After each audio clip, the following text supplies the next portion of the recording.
Hello class, back to the videos. So we are doing classwork day 6. You can see right here that we've got question 31 and question 30. So I don't know why it got copied wrong, but we are going to start with question 30. So go ahead and scroll down on your paper a little bit, and we will start with question 30. Jorge is working with the diagram at the right and concludes that AB is parallel to CD. He writes the following conditional statement to justify his reasoning. If alternate interior angles are equal, then the lines are parallel.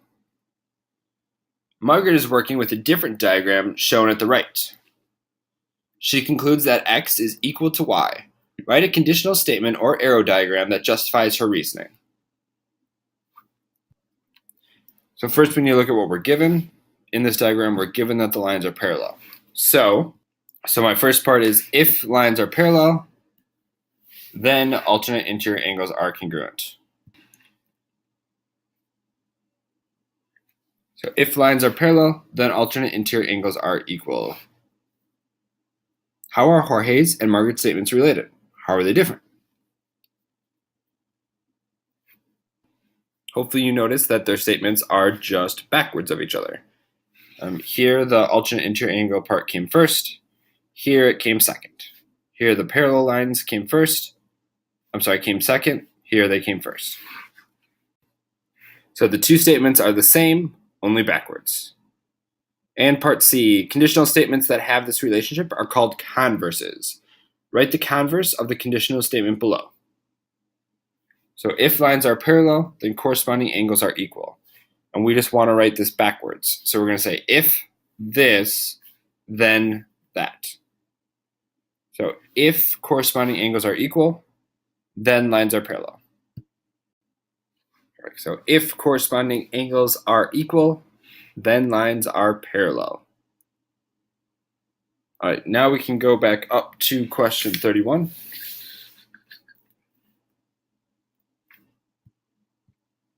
So in the last problem, question 30, you learned that each conditional statement has a converse.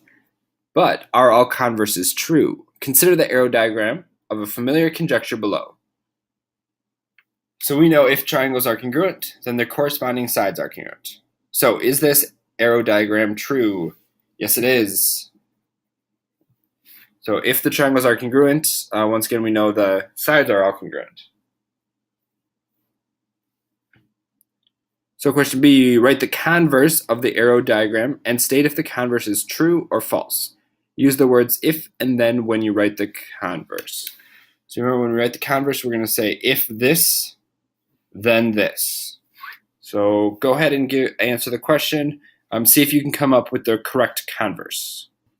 So there it is. If corresponding sides are congruent, then triangles are congruent. And now our last part is this true or false? Okay.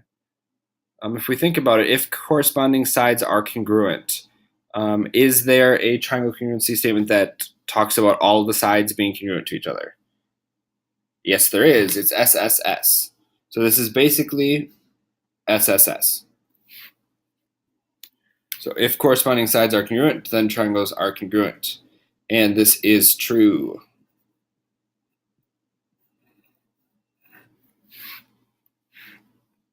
Question C. Write the converse of the arrow diagram below and state if the converse is true or false. Use the words if and then when you write the converse. So same thing for question C and also same thing for question D. Go ahead and come up with the converse of part C. So this one would be if, so remember it's if this, then this. So if corresponding angles are congruent, then the triangles are congruent. So is this a true or false statement? If we're talking about all angles congruent, that would be AAA. Is there a congruency theorem that is AAA? No, there is not. That would prove similarity, but that would not prove congruency. So that would be false. And question D, once again, same thing. Give me the converse of the state of the arrow diagram below. So my arrow diagram said a shape is a rectangle. Therefore, the area of the shape is base times height. So that's true. but is the converse true? So if the area of the shape is base times height, then the shape is a rectangle. True or false? Can you guys think of any shape where the area is base times height, but the shape is not a rectangle? And your best one would be a parallelogram. So this one's going to be false since there is a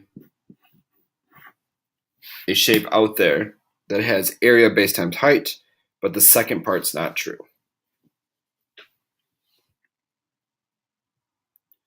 So clearly you guys can see that sometimes the converse is true.